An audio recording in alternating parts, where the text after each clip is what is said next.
The Chinese had the longest lasting empire in the history of the world, but it only took 6 months for it to end. So what do you do when you have a young emperor left over? Do you cast the boy into the street? Do you use him as a political pawn? Or do you keep him prisoner inside his own palace and figure out what to do with him later? For Puyi, all these happened and much more. He was the last emperor 3 times. That's how uniquely strange his life was. His time on Earth was filled with tragedy and horror, and some of it was done by Puyi himself. He may have started as a living god, but he ended as a war criminal, peasant, and, depending on who you ask, a changed man. But can we blame him for all of his misbehaviour, or was he simply in over his head as a mere puppet in a way of life that was bigger than any of us could ever comprehend? Through the medium of movie tone, we have had the opportunity of presenting to the people of the world most of its most famous people. This is the first time that the audiences of the world have had the opportunity of meeting Your Majesty. It's time to learn how history works by examining what happens to a young boy when he's at the centre of a transition between 2 vastly different civilizations. This is the reign of Puyi, the last emperor. The Qing dynasty had ruled China since 1644. They could have gone on longer, except a badly played move by someone within the family put their reign on a collision course with history. Her name was Cixi. She started as a low-ranking concubine, but rose to the title of Empress Dowager by bearing the emperor's only child. It just goes to show that banging your boss is one way to get a promotion. She consolidated her influence in 1861 with a good old-fashioned coup d'etat. She kicked out the council and ruled on behalf of her son, Tongji, who was still a minor. He died at 18 years old from smallpox without leaving an heir, making Cixi ruler, at least in principle. For 47 years, she used a rotation of child emperors as her pawns. It was all going to plan until she crowned her nephew, Guangzhou, emperor, when he was just 3 years old. By the time he matured enough to exercise some power, he tried to reform China. After all, China had just had its butt handed to them in 2 opium wars and the first Sino-Japanese conflict. A fresh lick of paint could have done the dynasty some good, especially in 1898 when the scent of revolution was sweeping the globe. But Cixi didn't want to lose power. She doubled down on the importance of a conservative rule by getting rid of this young emperor. She stormed the Forbidden City and threw him in jail. She scrapped his reforms, exiled his supporters, and ruled China with an iron fist. Little did she know that reform was the last chance to keep the dynasty alive. She was getting old and needed a replacement.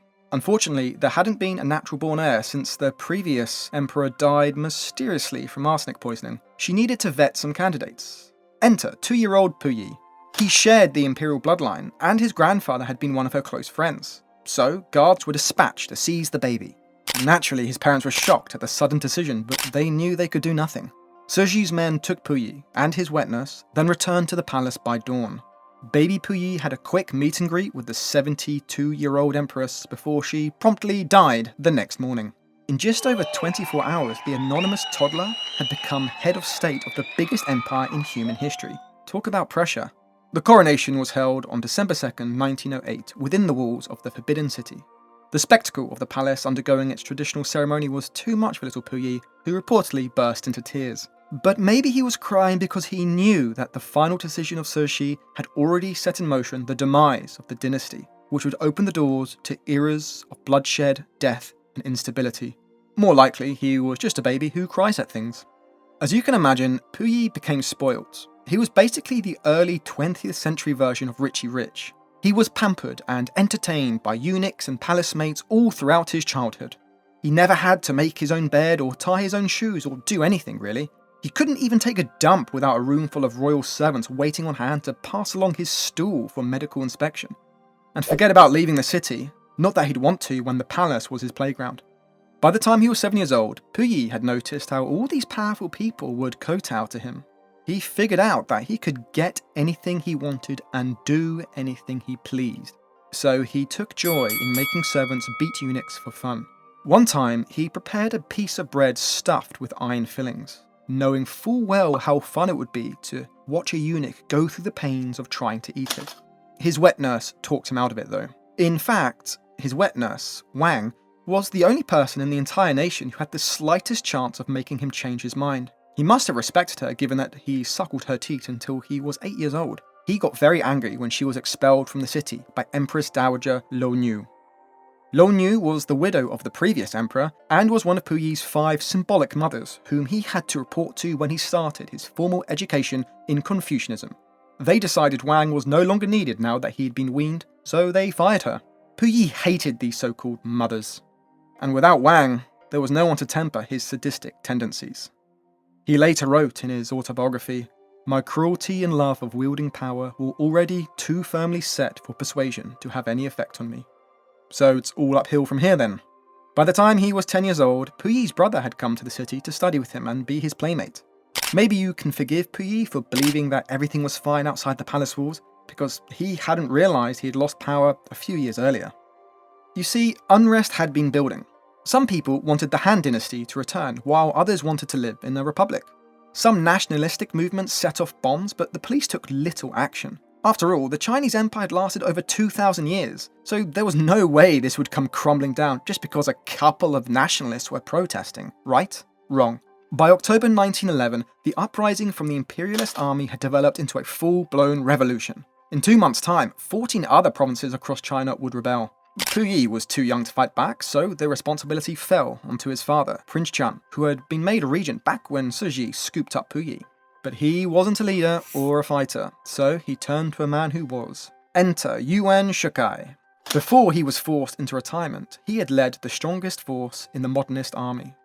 He had originally been a key ally in Guangxu's reformation attempts, which meant that was a good enough reason for Suzhi to exile him. He promised to crush the rebellion, but little did Prince Chun know, the general had no loyalty for this empire, so he played them like a fiddle.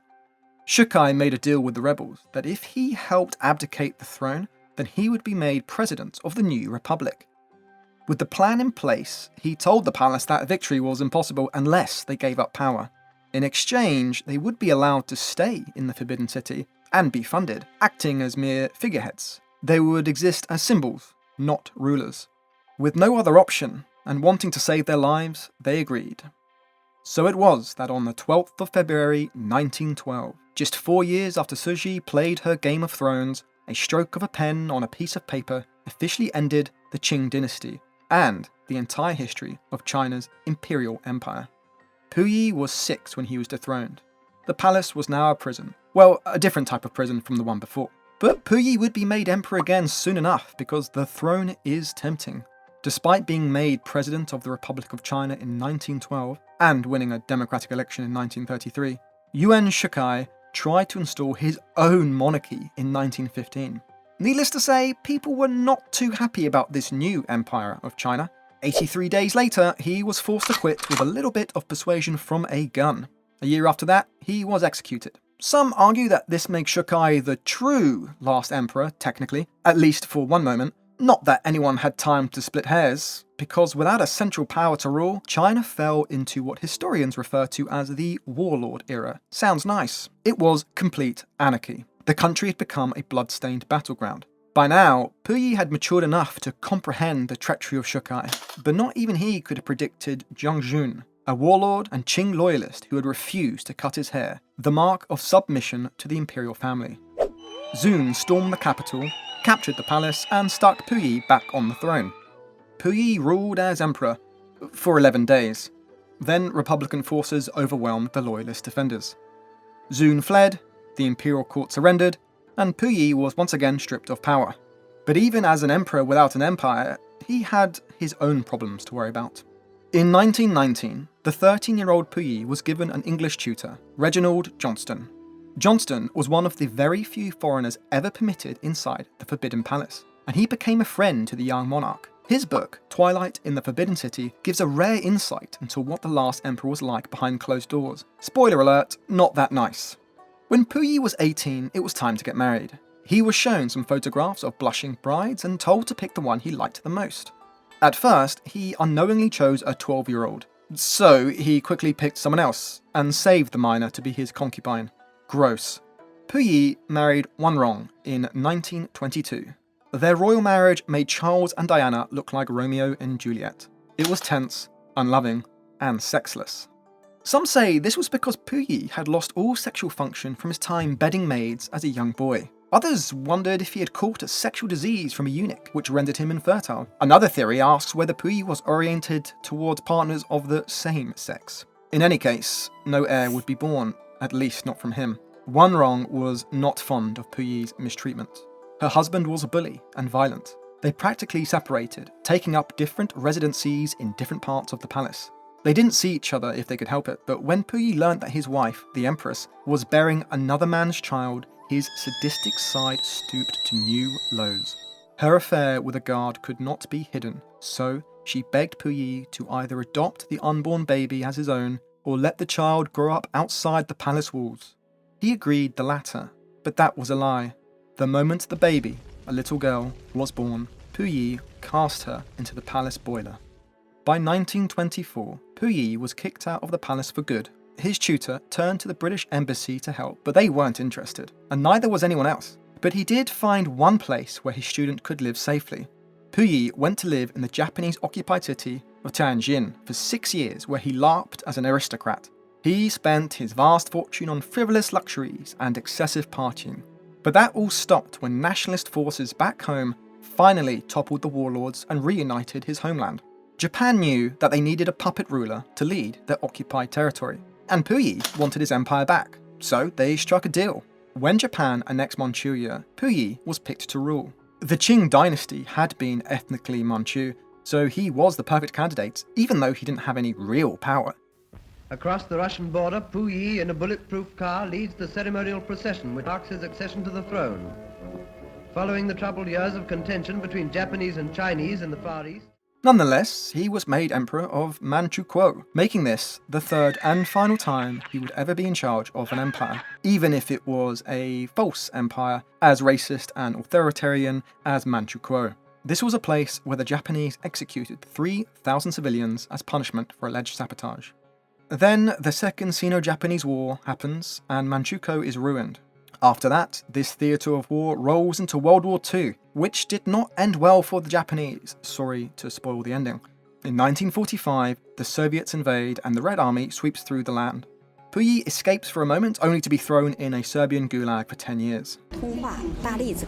Puyi had planned to flee to Japan, but was captured by the Soviets while attempting to escape. He was then kept captive in Siberia until 1950, when he was repatriated to China. Alas, Wanrong and his wet nurse, Wang, would be captured by Chinese partisans. Some say Japanese prisoners beat them to death, others say they died from malnutrition. Either way, Puyi was emotionless when he heard the news. Eventually came the Japanese equivalent of the Nuremberg trials, the International Military Tribunal for the Far East. Puyi is dragged out of his prison camp to testify, where he lies about his role in Japan's empire. He was swiftly convicted of war crimes and thrown back in prison.